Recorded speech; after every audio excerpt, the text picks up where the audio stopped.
Assalamualaikum warahmatullahi wabarakatuh. Waalaikumsalam warahmatullahi wabarakatuh. Bapak-bapak, ibu-ibu, saudara-saudara kaum muslimin rahimakumullah. Setiap orang menginginkan kebahagiaan dan tidak seorang pun menginginkan kesengsaraan dalam kehidupan ini. Namun nyatanya tidak setiap orang yang ingin bahagia mengetahui jalan yang harus ditempuhnya untuk sampai kepada kebahagiaan itu. Maka pada kesempatan pertemuan kali ini saya ingin menyampaikan sebuah hadis dari junjungan kita baginda Nabi besar Muhammad sallallahu alaihi wasallam yang termuat dalam kitab Mukhtarul Ahadits An-Nabawiyah, di mana beliau bersabda, arba'un min sa'adatil mar'i. Ada 4 perkara yang merupakan tanda dari orang bahagia. Saya mau tanya, di antara saudara-saudara yang hadir di sini, apa ada yang kepengen jadi orang sengsara? Ya. Seluruhnya tentu ingin mendapatkan kebahagiaan. Maka menurut resep dari Nabi kita, tanda orang bahagia itu 4. Jadi kalau saudara ingin bahagia harus mempunyai 4 perkara ini. Yang pertama, orang bahagia itu kata Nabi, darun wasi'un. Punya rumah biar bagus asal gede. Enak ngaturnya. Daripada sudah punya rumah kecil, adanya di pinggir kali, gubuk, kalau hujan bocor, miring lagi, kiamat. Loh, kalau gitu Islam materialis dong. Hadis ini boleh diartikan dengan makna hakiki, arti yang sebenarnya. Boleh diartikan dengan makna majazi, arti kiasan. Kalau dia diartikan dengan arti kias, maka yang dimaksud darun wasi'un ay qalbun wasi'un. Rumah yang luas tidak lain daripada hati yang lapang. Karena di situ kunci kebahagiaan yang sebenarnya. Walaupun kita cuma tinggal di petak berukuran 2 kali 3 meter, kalau hati kita luas rasanya rumah itu. Tapi biar rumah kita halamannya saja puluhan ribu hektar, ada kolam renangnya, kamar tidurnya tidak lagi terhitung. Kalau hati yang menempati rumah itu sempit, maka akan terasa sempit jugalah rumah itu. Tempat bergantungnya tidak lain adalah hati. Marilah kita mencoba melihat berbagai pandangan orang tentang bahagia ini. Ada orang menyangka bahwa bahagia itu kalau dia mendapatkan harta yang sebanyak-banyaknya. Siapa yang banyak harta, dialah raja. Apa yang dia mau, seluruhnya bisa dibeli. Keamanannya, dia bisa menyewa petugas. Seluruh fasilitas untuk menyenangkan kehidupannya bisa dibeli. Pendeknya, hartalah segala-galanya dalam kehidupan. Sampai ada pepatah mengatakan, innad darahima fil amakini kulliha taksur rijala mahabatan wa jalala. Sesungguhnya harta, dinar, dirham, uang di mana-mana selalu bikin hebat orang yang memilikinya. Coba lihat, orang yang punya duit sama yang enggak punya duit, jangan gaya hidupnya, gaya jalannya aja lain. Wahia lisanun liman arada fasahatan, wahia silahun liman arada qitala. Uang adalah senjata yang paling ampuh bagi orang yang mau pergi perang, dan lidah yang paling fasih bagi orang yang mau bicara. Kalau bicara dengan lidah macet, cobalah bicara dengan harta, lancar. Sampai ada pepatah demikian, segalanya bisa diatur dengan harta. Maka di kalangan orang yang berpandangan semacam itu, seluruh kegiatan hidupnya hanya terfokus kepada bagaimana mengumpulkan harta yang sebanyak-banyaknya. Tidak peduli halal haram, tidak kenal sore pagi siang dan malam, tidak sempat sujud, jauh dari agama, jauh dari kehidupan yang bersifat ruhaniyah, jauh dari Allah dan sebagainya, sampai dalam Al-Quran dikelompokkan dalam kelompok yang dinamakan lumazah. Allazi jama'a malahu wa addadah yahsabu anna malahu akhladah. Mereka mengumpul-ngumpulkan harta sebanyak-banyaknya dan menyangka bahwa harta yang banyak itu dapat mengekalkan hidupnya, mengekalkan kekayaannya, mengekalkan kebahagiaannya. Saudara hadirin yang berbahagia, kalau pandangan hidup ini benar, artinya kalau harta memang merupakan satu-satunya hal yang dapat membuat orang bahagia, tentu di rumah mewah tidak akan pernah ada tangis derita. Tentu di satu tempat di mana fasilitas hidup serba menunjang tidak ada yang namanya penderitaan. Tapi suka dan duka, sedih dan gembira, senyum dan tawa adalah milik setiap orang, baik dia punya harta maupun dia tidak punya harta. Nyatalah bahwa harta semata-mata bukan merupakan jaminan bahwa orang akan bahagia, walaupun tanpa harta orang sulit untuk bahagia. Saya mau cerita, ada orang super kaya, namanya Aristotle Onesius, raja tanker Yunani. Dia punya kapal tanker saja konon sampai 11 banyaknya. Punya perusahaan penerbangan yang disebut Olympic Airlines. Punya hotel di berbagai kota besar di dunia ini, sejak dari New York, London, Paris, Rome dan sebagainya. Bahkan punya pulau yang dia namakan Pulau Scorpio. Ini kan namanya sudah kaya nggak tanggung-tanggung, punya pulau.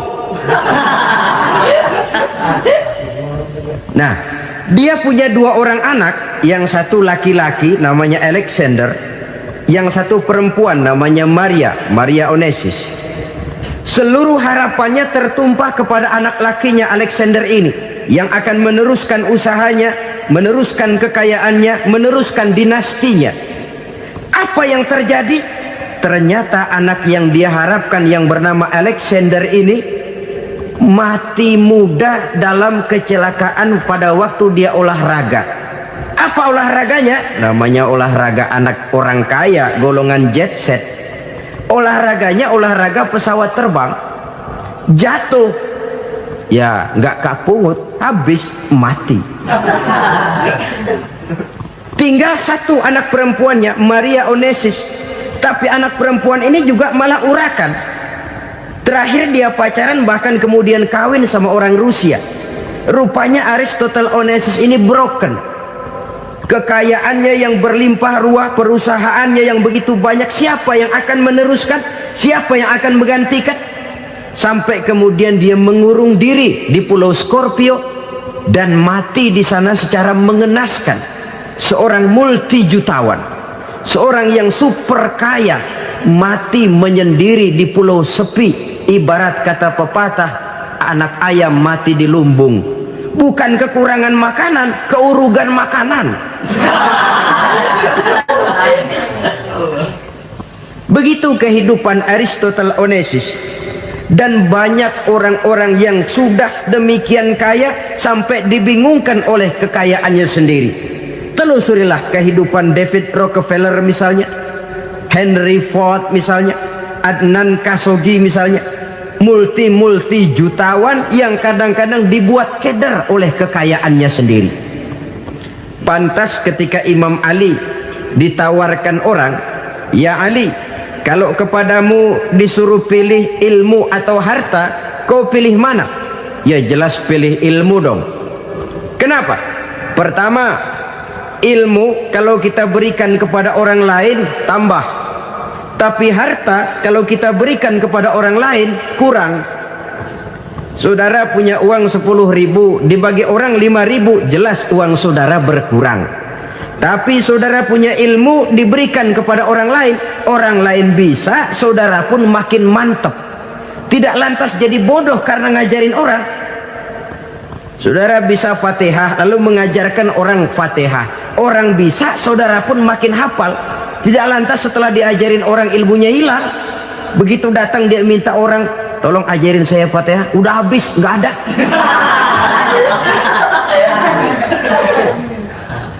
Yang kedua kata Imam Ali, ilmu menjaga kita. Kalau harta, kita yang harus jaga. Makin banyak ilmu, makin terpelihara diri seharusnya. Tetapi makin banyak harta, makin bingung kita jaganya. Sampai kadang-kadang kalau perlu seluruh keliling rumah dipasangi alarm.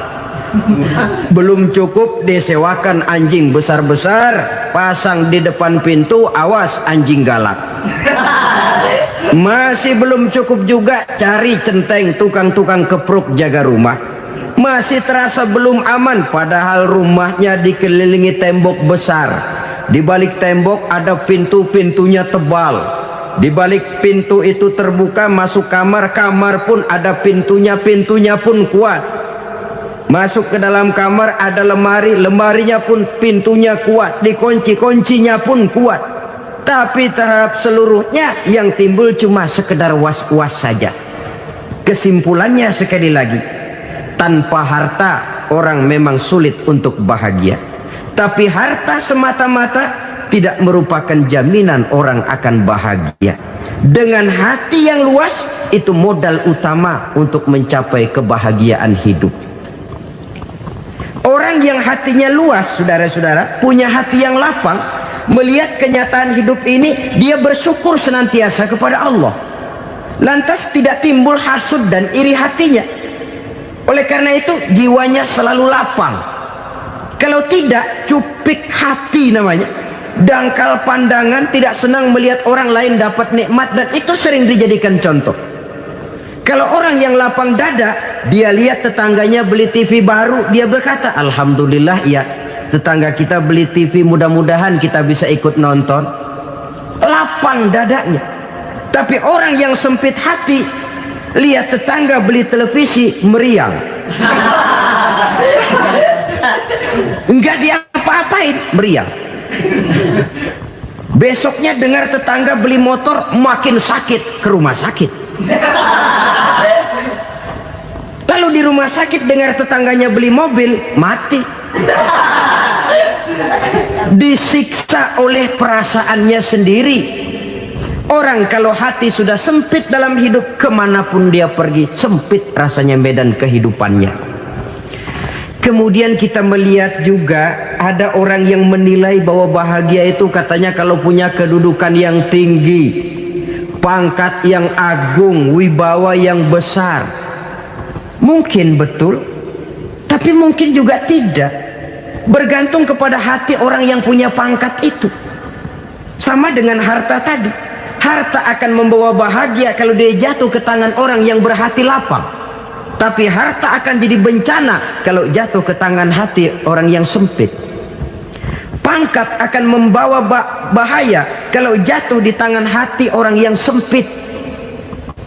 Lebih dari itu, kenyataan mengajarkan kepada kita bahwa ternyata pangkat dan jabatan tidak selamanya memberikan kebahagiaan dalam kehidupan.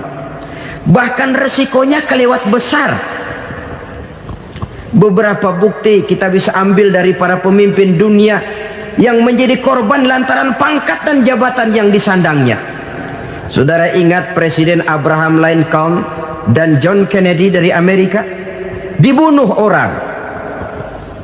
Park Chung-hee dari Korea Selatan, Ziaur Rahman dari Bangladesh, Anwar Sadat dari Mesir, terakhir Indira Gandhi dari India, menjadi korban dari pangkat dan jabatan yang disandangnya dari orang-orang yang tidak senang dia memegang jabatan itu. Dia akan mudah mengundang bencana. Sehingga pantas kalau seorang presiden terkemuka Amerika, Harry Truman namanya, dia mengatakan jabatan presiden itu, kata dia, seperti orang nunggang macan, naik macan. Harus kita taiki, kalau enggak dia bakal nerekam kita, ngeri katanya. Adapun orang yang hatinya lapang, kalau dia menerima pangkat dan jabatan, dianggapnya itu satu kesempatan untuk berbuat baik. Tapi orang yang berhati sempit, menerima pangkat dan jabatan, bukan kadang-kadang menerima, malah berusaha setengah mati mencapai dengan segala cara. Kalau perlu jilat atas, jilat atas. Jadi golongan sumuhun dawu. Jadi kelompok kulon nuwun, yes sir, yang kerjanya cuma oke bos. Kalau perlu jilat atas, jilat atas. Kalau perlu injak yang bawah, injak yang bawah. Perlu sikut kiri kanan, sikut kiri kanan. Yang penting pangkat dapat, jabatan dapat. Orang yang semacam ini, kalau sudah mempunyai pangkat dan jabatan, biasanya dia tidak menganggap itu sebagai amanah, tidak menganggap sebagai kesempatan berbuat baik, tapi malah kesempatan untuk memperturutkan hawa nafsunya yang dilatar belakangi oleh kesempitan hatinya tadi. Apalagi kalau orang memperoleh pangkat karena banyak mengeluarkan uang, seakan-akan pangkat dan jabatan itu sekarang macam proyek pakai tender. Siapa yang berani bayar segini naik, nggak berani minggir. Padahal logikanya, kalau orang mencapai satu jabatan karena banyak mengeluarkan uang, hampir bisa dipastikan bahwa setelah jabatan itu dia pegang, langkah pertama yang akan dilakukannya ialah berusaha bagaimana uang yang dia keluarkan supaya kembali. Ya paling kurang pulang modal dulu dong. Soal mikirin rakyat soal nanti, tapi ini modal harus pulang. Itu celakanya kalau orang memperoleh pangkat dan jabatan cuma karena banyak mengeluarkan uang. Jarang orang yang mempunyai keyakinan dan pandangan bahwa pangkat dan jabatan merupakan amanah. Jadi sekali lagi, pangkat dan jabatan mungkin saja membawa kebahagiaan kalau jatuh ke tangan orang yang berhati lapang, tapi bisa jadi bencana kalau dia jatuh ke tangan orang yang mempunyai hati yang sempit. Dan lagi-lagi stresnya hati yang lapang.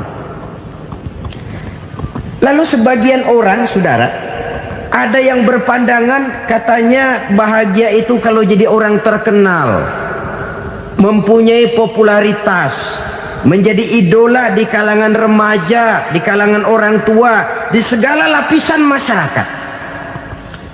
Padahal makin populer orang, makin terikat dia. Ya kalau macam kita ini kan nggak punya nama, nggak populer, tengah malam buta mau nongkrong di warung Tegal aman.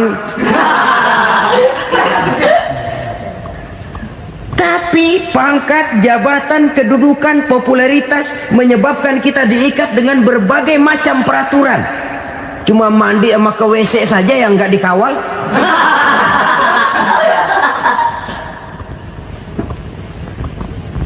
Benarkah popularitas, ketenaran membawa kebahagiaan?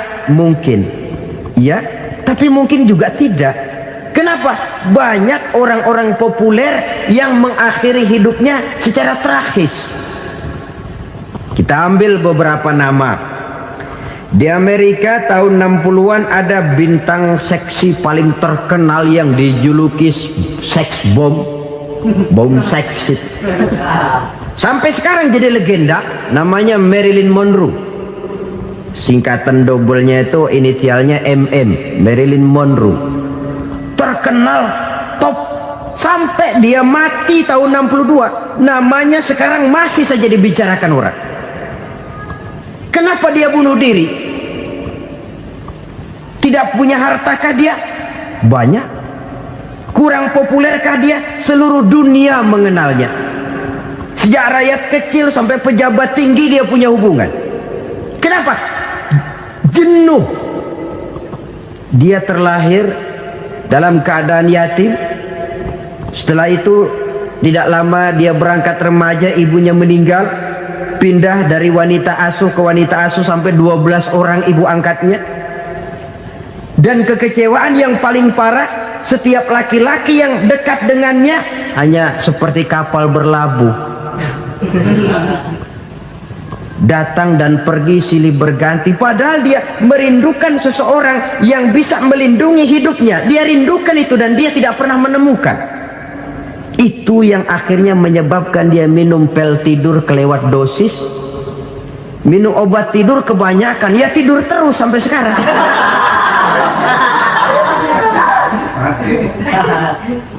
Dia mengakui, saya telah memiliki ketenaran, tapi saya tidak pernah hidup dalam ketenaran itu. Saya pandai main sandiwara, tapi saya ingin hidup dalam alam yang real sebagaimana umumnya orang. Itu yang dia rindukan. Menyusul jejak yang namanya Marilyn Monroe ini, Billie Holiday, saudara kenal tentu, di rumah sakit dirawat. Dia juga minum obat overdosis, mati lagi. Jimi Hendrix minum obat tidur overdosis kelewat batas, mati lagi. Lalu yang menghanyutkan diri di danau, Janis Joplin dan Brian Jones. Ini orang-orang populer, orang-orang terkemuka yang mengakhiri hidup secara tragis, bukan karena tidak terkenal, mungkin karena sudah saking terkenalnya. Contoh paling belakangan, Bruce Lee. Wah, ini tukang-tukang kepruk tentu kenal siapa dia. Sampai sekarang pun tabir kematiannya masih merupakan misteri. Dan yang masih hidup juga menunjukkan gejala yang aneh. Michael Jackson, rumahnya di Beverly Hills itu dijaga sedemikian rupa, dan dia selalu curiga kepada setiap makanan harus steril, bersih dari segala macam kimia. Kemana dia pergi, itu tukang-tukang kepruk sudah selalu menjaga dan mengawal, dan dia seakan takut menunjukkan mukanya yang asli. Hingga kalau tampil ke tengah di luar show, dia kadang memakai pakaian yang tidak menunjukkan dia yang sebenarnya, takut dikenali orang. Ternyata popularitas sering jadi momok yang meracuni kehidupan manusia. Oleh karena itu, benarlah junjungan kita pada saat beliau mengajarkan orang akan bahagia kalau dia mempunyai hati yang lapang. Nah, sekarang masalahnya untuk mendapatkan hati yang lapang, caranya bagaimana? Kita kembali kepada konsep Quran. Allah mengajarkan, ala inna bi dzikrillahi tatmainnul qulub. Ketahuilah bahwa dengan banyak mengingat Allah, hati akan tenang, jiwa akan lapang. Dengan kata lain, dekat dengan agama, merasakan kehadiran Allah dekat dalam hidup, itu muara pertama untuk mencapai hati yang lapang. Ala inna bi dzikrillahi tatmainnul qulub. Jangan macam orang sekarang ingin mendapatkan ketenangan lalu tapak di puncak gunung, di gua-gua, di tempat sepi. Iyalah kalau nggak ada ular. Kalau tergigit ular berbisa, ketenangan belum, mati jelas itu. Islam positif untuk mendapatkan ketenangan. Ala inna bi dzikrillahi tatmainnul qulubi. Bahwa ketahuilah bahwa dengan banyak mengingat Allah, hati akan tenang, jiwa akan lapang, nuansa pikiran akan luas. Karena yang namanya bahagia ada dimanapun manusia berada.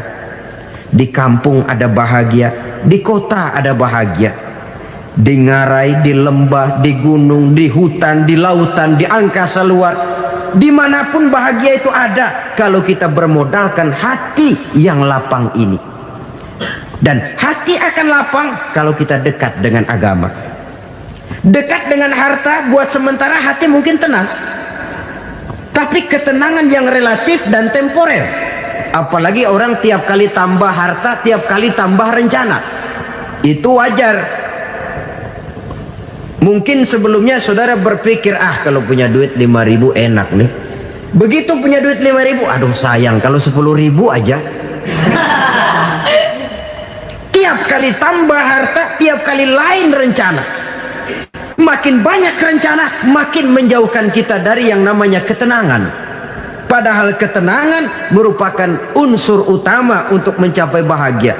Dan ketenangan itu bermuara dalam hati manusia. Tengoklah kehidupan ini.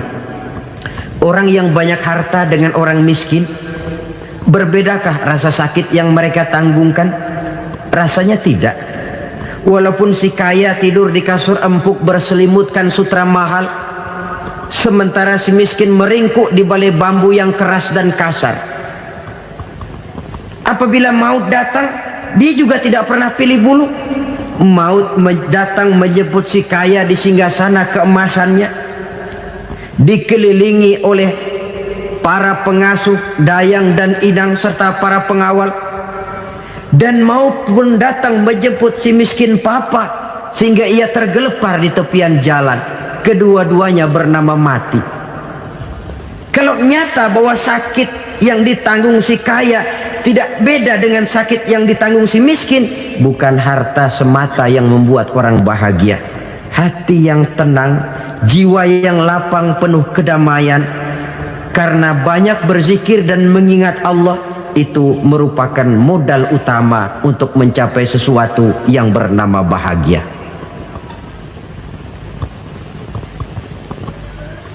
Saudara hadirin yang saya hormati, inilah yang pertama dari 4 ciri yang digambarkan oleh Nabi tentang tanda-tanda orang bahagia. Dan harus berangkat dari yang pertama ini, hati yang lapang. Ini yang harus kita miliki lebih dahulu, baru nanti akan menyusul kepada poin yang ketiga, kedua dan selanjutnya. Sebab kalau hati sudah terisi dengan jiwa yang lapang, seluruh persoalan insya Allah akan bisa kita atasi dengan sebagaimana mestinya. Yang kedua sekarang, tanda orang bahagia menurut baginda Nabi, markabun syariah. Orang bahagia itu, kata beliau, punya kendaraan biar cepat asal lancar. Artinya kemana dia mau pergi mudah. Apa maksud hadis ini? Kalau kita kaji lebih dalam, kendaraan itu kan alat transportasi. Transportasi tidak lain adalah usaha memudahkan komunikasi. Pindah dari situ kepada teori bahwa manusia adalah zon political, makhluk bermasyarakat yang tidak bisa memenuhi kebutuhan hidupnya secara sendirian. Kita memerlukan keberadaan orang lain dalam kehidupan ini. Untuk memakai baju saja kita sudah perlukan petani yang tanam kapas, pabrik yang memintal kapas jadi benang, pabrik yang menenun benang jadi kain, sampai kepada mesin jahit, sampai kepada tukang jahit. Itu cuma untuk memakai pakaian saja.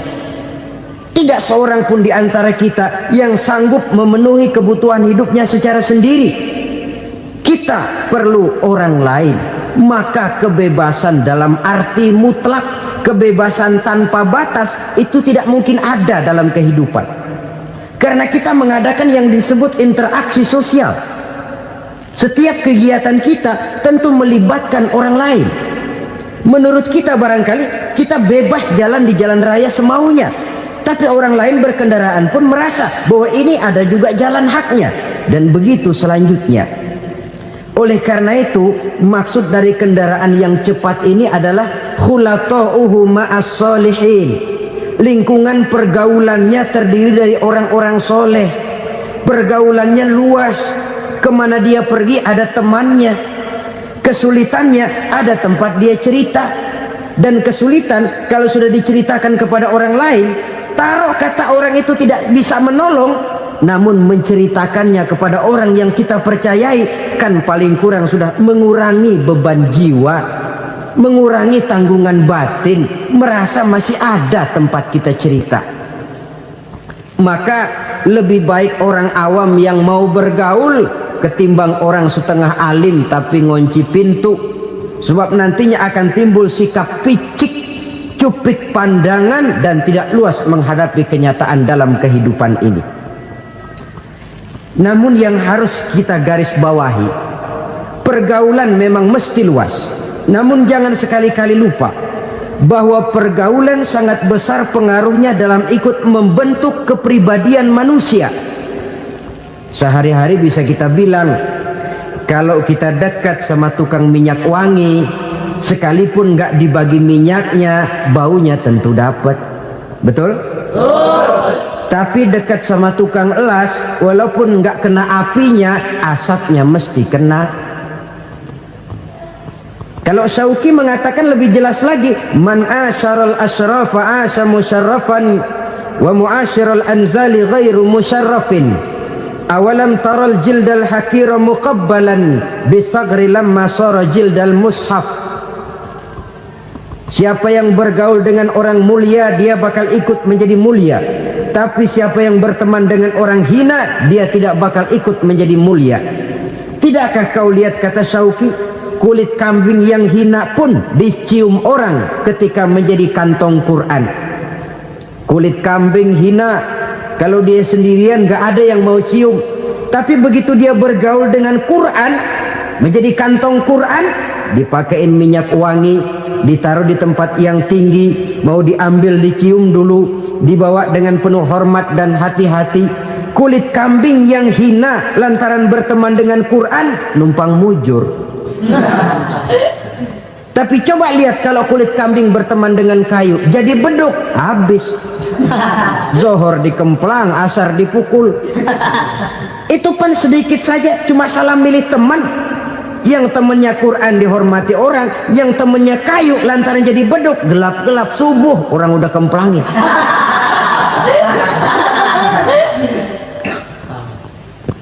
Maka terutama kepada adik-adik remaja yang masih mencari identitas diri, yang ibarat kaset masih kaset kosong, mudah diisi oleh apapun, pandai-pandailah memilih teman dalam bergaul. Karena banyak orang yang tadinya baik-baik, ketika terseret dalam pergaulan dengan orang yang tidak baik, kebaikannya menjadi lentur dan luntur.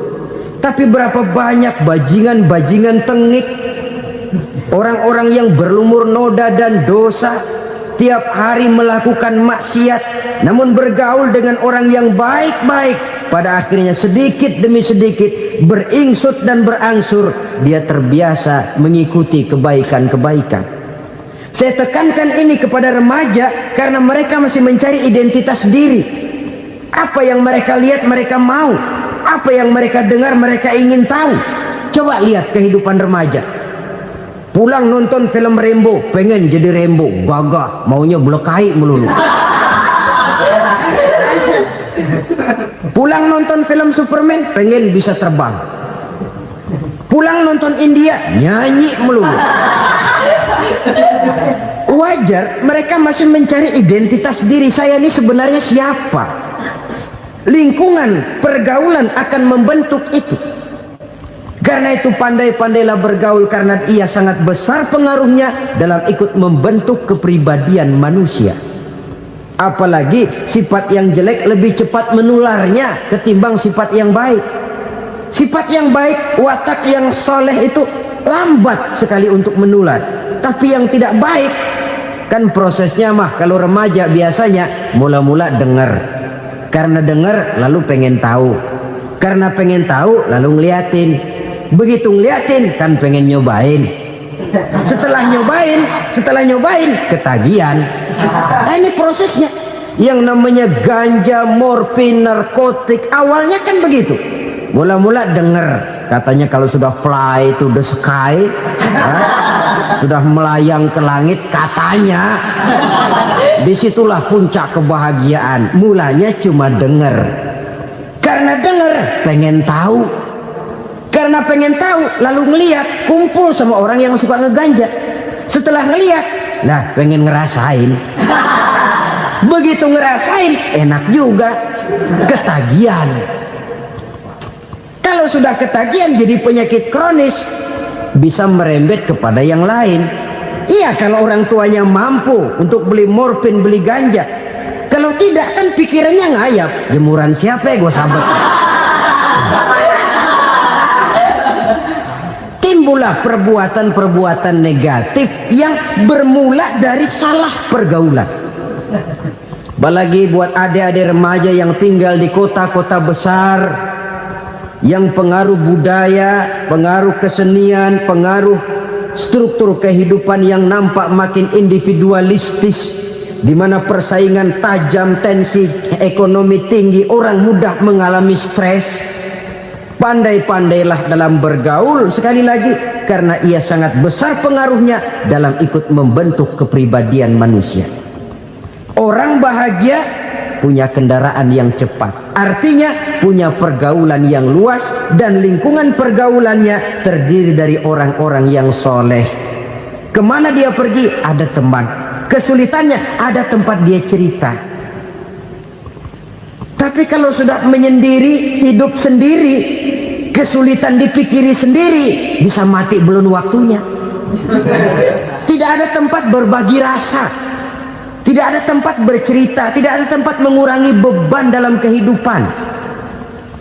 Pantas betul kalau Islam sangat menggalakkan dan menganjurkan orang kalau sudah sampai waktunya itu untuk melangsungkan nikah. Kata Nabi, ya ma'syaras syabab man istata'a minkumul ba'at falyatazawwaj. Hai para pemuda, kalau sudah mampu memberi nafkah, kawinlah, nikahlah kamu. Kenapa? Sudah ada teman hidup, tempat berbagi rasa. Kesulitan kalau ada tempat cerita akan lebih ringan ketimbang kita telan sendiri, walaupun bobot kesulitannya sama beratnya. Saudara-saudara kaum muslimin rahimakumullah, inilah ciri yang kedua, punya kendaraan biar cepat asal lancar. Kemana kita mau pergi gampang. Dengan kata lain, setelah hati yang luas, pergaulan yang luas. Dua. Yang ketiga sekarang, tanda orang bahagia itu menurut Nabi, misbahun mudhi'un, punya lampu yang terang. Oh, itu enggak problem. Sekarang sudah zamannya listrik masuk desa, Pak. Lampu sudah terang semua. Betul, kalau itu yang dimaksud. Tapi tidak cuma itu. Karena lampu yang dimaksud di sini, lampu yang akan menerangi seluruh perjalanan hidup. Dan perjalanan hidup itu sudah dimulai sejak kita terlahir ke alam ini, sampai masuk ke alam barzah, kumpul di padang mahsyar, sampai ke akhirat. Lampu yang menerangi itu yang diperlukan. Kalau lampu, katakanlah yang paling top sekarang kan lampu jenis Mercury. Taruhlah itu di rumah kita, dia cuma menerangi rumah kita, menerangi hati pun tidak sanggup. Bila kita masuk ke alam barzah, alam kubur, sanggupkah si Mercury yang begitu terang menerangi alam barzah kita? Tidak sanggup lagi. Sanggupkah lampu yang ratusan watt, bahkan puluhan ribu watt menerangi kehidupan di padang mahsyar? Tidak akan sanggup lagi. Kalau demikian, yang dimaksud lampu yang terang di sini apa? Tidak lain amal soleh, kebajikan yang kita lakukan dalam hidup. Itu yang akan jadi lampu penerang. Di dunia nama kita akan terang, jasad kita boleh hancur terkubur tanah, tapi nama kita akan dikenang orang. Begitulah kalau orang meninggalkan kebajikan dalam hidup seperti sekarang. Ribuan orang tiap saat berziarah ke kubur Imam Syafi'i, ke kubur Imam Malik, ke kubur Imam Ghazali, ke kubur orang yang baik-baik, orang yang soleh-soleh. Kebajikannya yang ditinggalkan, yang mengukir namanya dengan tinta emas. Sehingga saudara sudah terbaring di alam kubur, orang lewat, Allah, ini kuburannya Fulan bin Fulan, dulu ini kebaikannya Masya Allah, saya ikut merasakan. Mari kita mampir sebentar, kita Fatihah. Mohon disampaikan Allah pahalanya kepada almarhum. Al-Fatihah. Itu kalau orang baik-baik. Lalu saudara tanya, Pak, orang mati dikirimin Fatihah apa nyampe pahalanya? Saya jawab, kalau saudara nggak percaya, mati dulu dah. Nanti saya Fatihain, tungguin di sana. Umpama nggak sampai, balik lagi kemari. Sekarang ini kan maunya otak-otakan saja. Kalau nggak masuk otak, nggak percaya. Padahal alam gaib itu nggak bisa diotak-otakin. Sama saja dengan saudara pernah dengar cerita kapal Tampo Mas tenggelam kan? Pernah nggak? Di mana? Ya, di laut Masalembo. Begitu ke Tampo Mas tenggelam, ratusan penumpang itu terjun ke laut, dipermainkan gelombang, berjuang menghadapi maut itu. Orang lagi timbul tenggelam di lautan, dihantam ombak, kita tengokin pakai helikopter. Pak, lagi timbul tenggelam ya? Iya, tolongin, tolongin. Jangan khawatir Pak, nih saya kirim intan Pak, harganya 10 juta. Kira-kira orang yang timbul tenggelam di laut seneng nggak? Tidak. Kan mahal toh intan 10 juta. Kenapa dia nggak senang? Karena intan 10 juta dalam kondisi seperti itu tidak sanggup menyelamatkan dia. Dia akan girang kalau dikirimin ban mobil bekas, dikirimin papan terentang atau bambu. Intan yang 10 juta dia nggak girang. Ban mobil bekas yang 1000 perak, tuh pegang, itu yang dia girang betul. Inilah sebabnya Nabi berkata, mal mayyitu fi qabrihi illa kal ghariqil mutaghawwis. Orang yang meninggal di alam kuburnya seperti orang timbul tenggelam di lautan. Yantaziru da'watan min ahli, menunggu doa dari keluarganya yang masih hidup. Duh, bapak saya sudah meninggal, saya sayang benar sama dia. Kirimin kulkas ke kuburannya Itu sama saja dengan tadi orang tenggelam di lautan dikirimi intan yang harganya 10 juta, tidak sampai. Begitulah kalau kebajikan yang kita tinggalkan dalam hidup, sudah mati pun kubur kita masih diziarahi orang. Tapi kalau jahat yang kita tinggalkan, boro-boro lah orang mau doa lewat dekat kuburan kita juga serem. Tuh bajingan no, dulu mati dipendem di situ tuh. Jangan lewat situ, ntar kesurupan, jangan. Lewat saja orang ngeri. Konon lagi membacakan Fatihah dan mengirimkan doa. Hidup pada hakikatnya adalah kesempatan untuk berbuat baik. Maka sekali kesempatan itu diberikan, manfaatkan dengan sebaiknya. Sebab kesempatan kedua tidak akan pernah ada. Kesempatan berbuat baik di sini, di akhirat sudah pembalasan namanya. Sekali kesempatan itu dicabut, dia tidak akan pernah dikembalikan lagi. Kata Iqbal, hidup tidak mundur ke belakang, Bung. Berhenti diinjak orang, mundur hancur. Tidak ada kata mundur dalam hidup ini. Berhenti diinjak orang, mundur kecebur. Tidak ada kata lain. Harus maju dalam kehidupan, dalam artian yang positif. Hidup adalah kesempatan untuk mengumpulkan kebajikan yang sebanyak-banyaknya. Di situ nilai daripada manusia. Sekarang ini memang nggak kelihatan kok, orang yang banyak pahala sama yang banyak dosa nggak kelihatan kok. Barangkali kalau habis bikin dosa palanya pada benjol, mungkin orang takut sama dosa. Tapi sekarang sama saja, orang yang banyak dosa dengan yang nggak banyak dosa jalan bareng dari belakang, sama, nggak kelihatan beda. Tapi ada waktunya di mana pahala memegang peranan, di mana dosa diperlihatkan. Sama saja kalau kita bawa mobil siang, lampu kan nggak begitu berfungsi. Apa lalu bilang, alah ini lampu berat-beratin, copot-copotin aja dah. Tidak perlu begitu. Kenapa? Pada satu saat malam senja akan datang. Bila matahari terbenam, senja pun datang, gelap mulai merayap, disitulah baru terasa perlunya lampu. Pahala begitu. Sekarang orang yang nggak ada pahalanya nggak kelihatan dalam kehidupan. Tapi pada satu saat senja kehidupan akan datang. Ajal merenggut nyawa, malam merayap, dan hidup mulai diliputi kegelapan di alam barzah. Dikala itu kalau nggak punya lampu, alangkah malangnya kita. Sebab amal yang baik, kata Nabi, di alam barzah itu akan diciptakan menjadi perempuan yang cantik menemani kita. Amal yang jahat akan menjadi orang yang paling jelek nemenin kita. Sudah di tempat gelap yang nemenin jelek.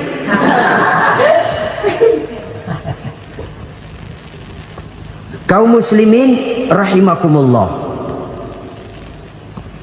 Kalau demikian masalahnya, tergantunglah kita pandai memanfaatkan waktu. Al-waktu kasayf, waktu itu cepat sekali. Yang namanya waktu itu tahu-tahu.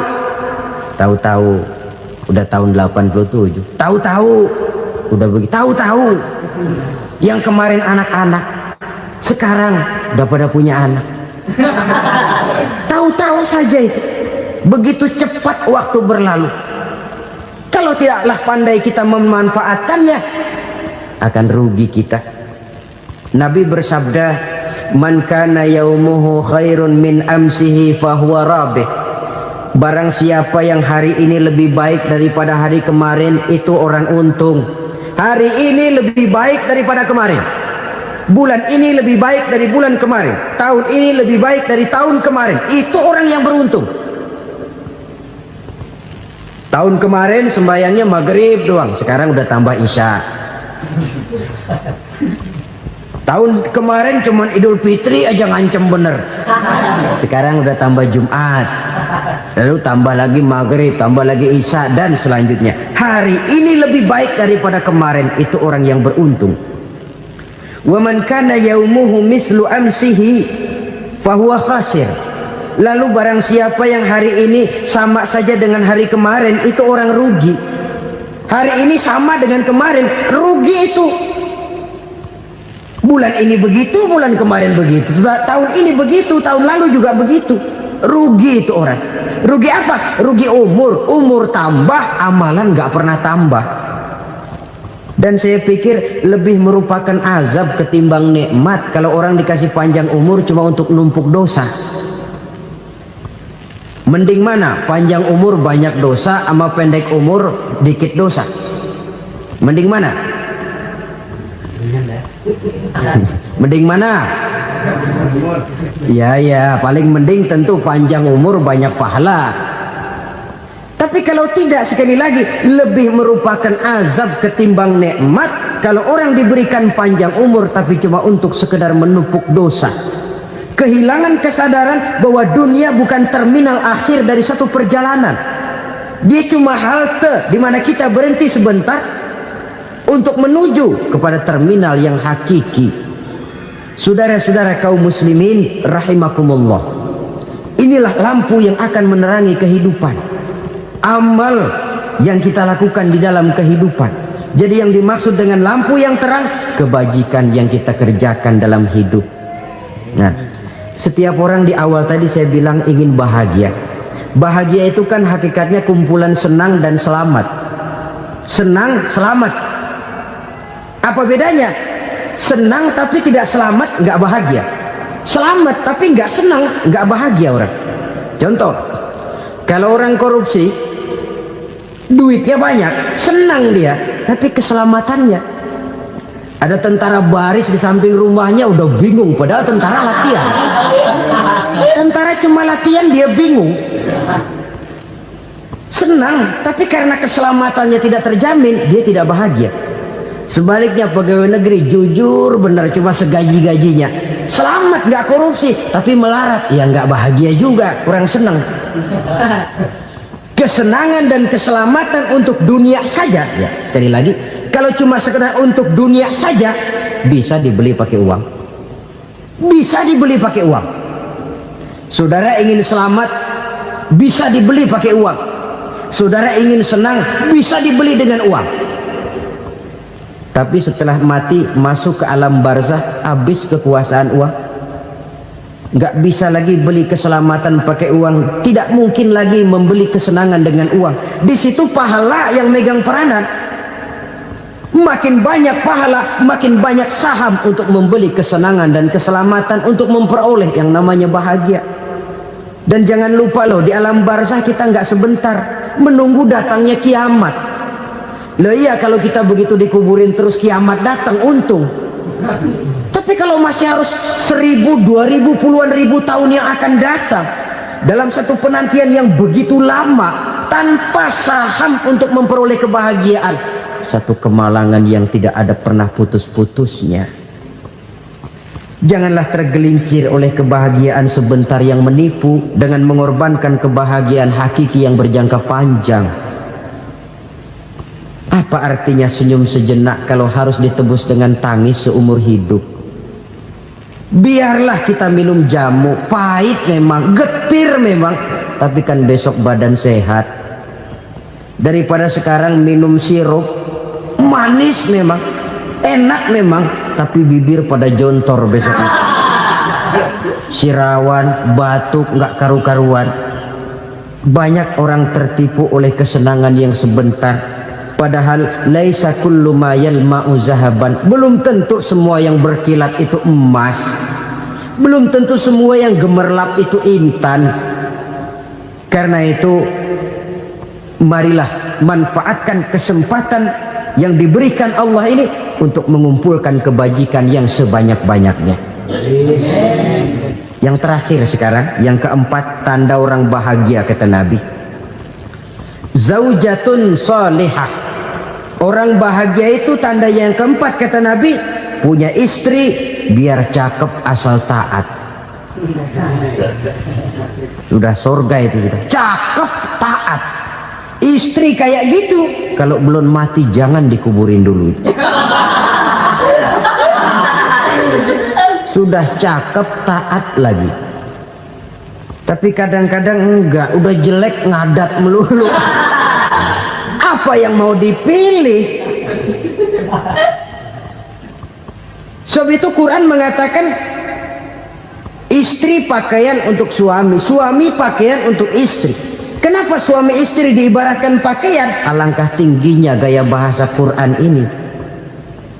Suami istri teman hidup, hidup perjalanan panjang. Sejak kita dalam rahim sudah ada hidup kan di sini. Sampai ke alam dunia, masuk ke alam barzah, kumpul di padang mahsyar, sampai menuju akhirat, itu perjalanan hidup. Carilah istri atau suami teman hidup yang membawa manfaat tidak hanya kehidupan di dunia ini, sampai di alam barzah, sampai di padang mahsyar. Suaminya mungkin meninggal lebih dulu atau istrinya mungkin meninggal lebih dulu, tapi suami atau istri yang masih hidup berbuat kebajikan. Suami saya meninggal, ada hartanya, saya sedekahkan, niat pahala untuk almarhum suami saya. Ini teman hidup, tidak dibatasi dan tidak bisa dipisahkan oleh maut sekalipun. Zohirnya mungkin pisah, badannya mungkin pisah, tapi hatinya, jiwanya, kebersamaannya dalam menghadapi kehidupan. Karena itu saudara-saudara, bahasa Quran indah. Suami istri diibaratkan seperti pakaian. Apa fungsi pakaian? Pertama, pakaian jadi kebanggaan. Artinya suami harus menjadi kebanggaan istri, istri harus jadi kebanggaan suami. Yang kedua, pakaian itu kan fungsinya menutup aurat.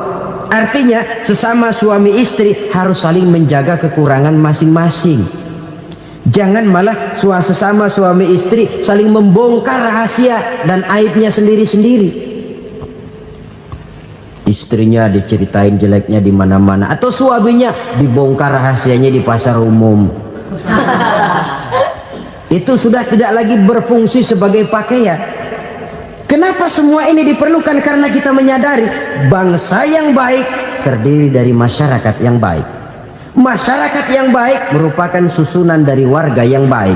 Warga yang baik adalah terdiri dari rumah tangga yang baik. Dan rumah tangga yang baik merupakan susunan dari pribadi yang baik.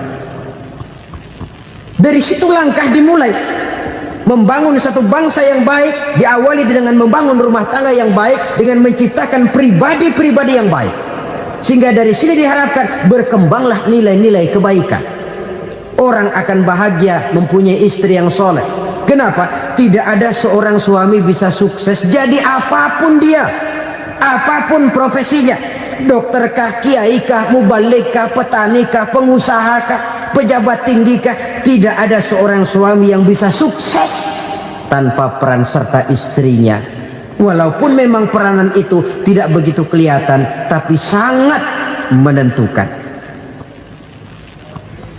Karena itu, saudara hadirin yang saya hormati, Islam sangat menghargai kaum wanita, memberikan kedudukan yang tinggi sepanjang tidak mematikan kodrat kewanitaannya. Nah, kalau sudah kesuksesan ini diawali dari rumah tangga, karier di masyarakat mudah untuk dikejar.